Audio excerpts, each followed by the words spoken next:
ay technicité boo xam ne soo jëlul sérénité bi ci war patience bi ci war lecture bi ci war ak disposition yi ci war pour nga daanu ci piège boo xam ne dafay annuler procédure bi dafay yomb. day yomb waaw. xam nga Ferdinand Coly lu mel ni dal na ko ak ki mu amaloon problème.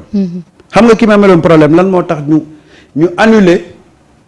procédure bi yëpp parce que dañ ne bañ koy déglu c'était sans la présence de ses avocats. vice de procédure bu ndaw boobu moom moo remettre en cause liñ jotoon def yëpp tey Ferdinand ngi nii delluwaat. di jël ay papiers di condong ngir justice def liggéeyam parce que yoon moo sew yoon dafa sew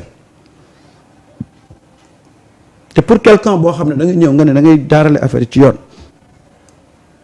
y a des choses yoo xam ne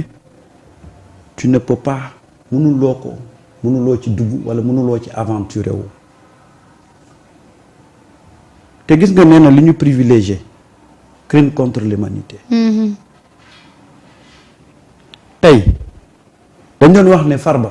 kenn du ko jàpp Farba kenn du ko woo Farba lii Farba lee Farba jóg ne buñ ma laalee dossier ñu bari danañ daanu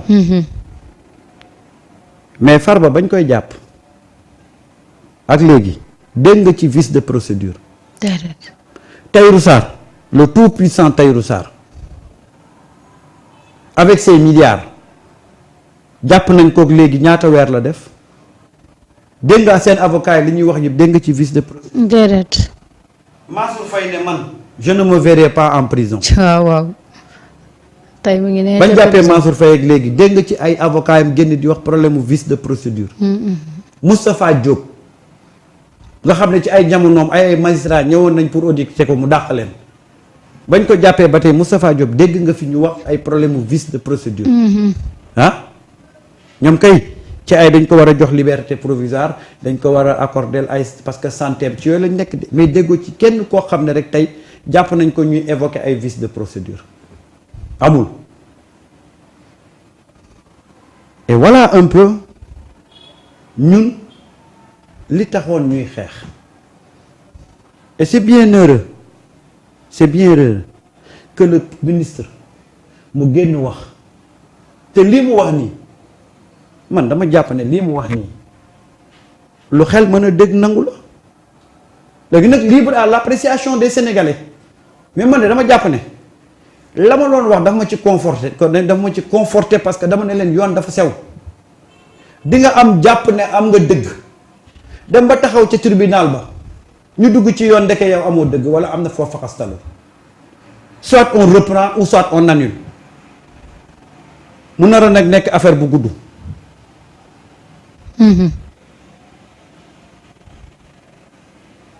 kii wax nii lii la jàng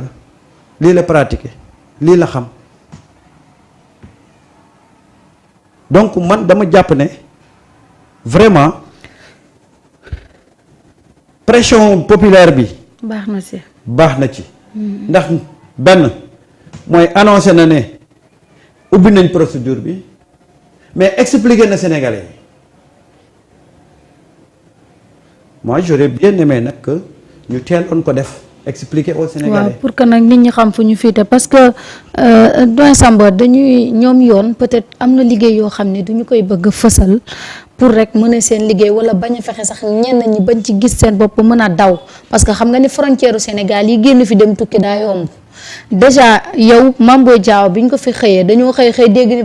placé nañ ko sous bracelet électronique xamuñu kañ la doon wuyu ji kañ la doon dem ak nangam pourtant ñi ngi doon def enquête boobu. rapport scientifique da nga xëy ñun la rapport bi am na diw convoqué. alors ñoom peut-être ci seeni biiri liggéey xëy na du ñu mën di fësal yenn yi pour bañ ñenn ñi bañ a daw wala ñenn ñi xam ni kat ñu ngi seen trace. gis nga Marieta balaa may sori Pape Ibrahima Faye Ibrahima Sy Tounkara dañ ko. dinañ ci ñëw waaw dafay laajte qu'est-ce qui se passe avec Ibrahima. d'accord dinañ ci ñëw léegi ñu expliquer leen ko. mais gis nga explication bi ministre bi joxe. man dama jàppoon ne waroon na koo teel a joxe comme ça au moins parce que xam nga li gën a métti mooy nga toog dans un flou total. waaw xamoo lu xew. ngay laaj di revendiquer di demander amuloo benn réponse loolu baaxul. mais expliqué na te lii mu expliqué nii képp koo xam ne am nga tuuti bon sens ci wàllu droit di nga xam ne lii lu mën a nekk la. man de li mu wax nii man jàpp naa ne lii moo waraloon li taxoon affaire bi tagga témbe man dama ko wax dama ne leen gis nga y a deux choses benn bi mooy li xew c'est-à-dire que tey boo ko bëggee régler doo ko régler ci dans le désir de venger doo ko régler ci dans la précipitation doo ko régler ci dans la volonté de vengeance non benn mbir moo la animé que justice soit faite pour les martyrs justice boobu nag bu ñu koy def ci pour les martyrs on doit prendre toutes les précautions toutes les mesures pour que justice bi bu ñu ko démarrer rek nga xam ne danañu ko def de telle sorte que les Sénégalais dinañu xam ne la justice a été rendue au nom du peuple. Je te renvoie à l'affaire Karim Wade. Karim Wade, dans la précipitation, on a monté une juridiction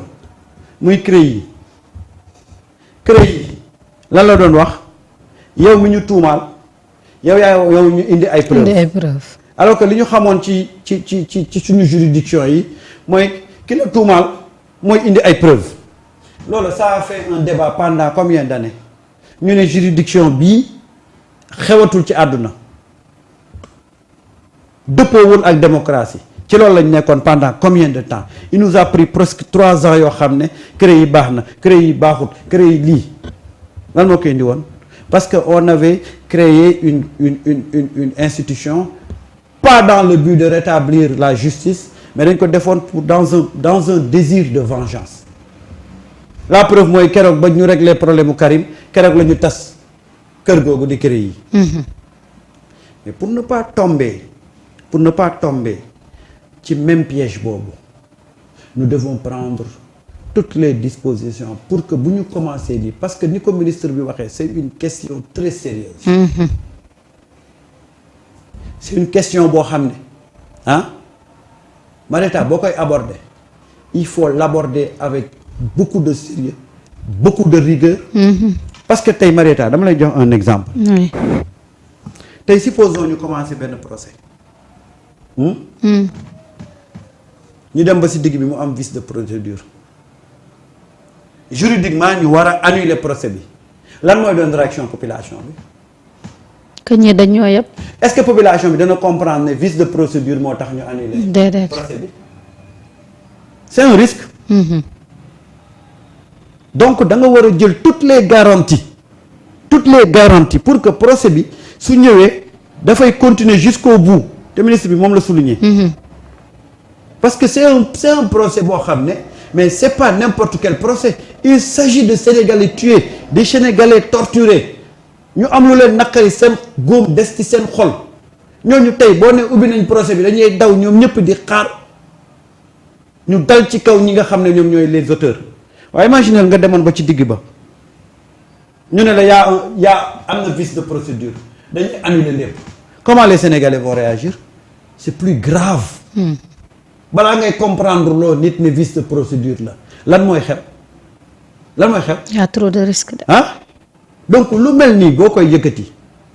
da nga war a assurer wu ci la faisabilité de la chose à tous les niveaux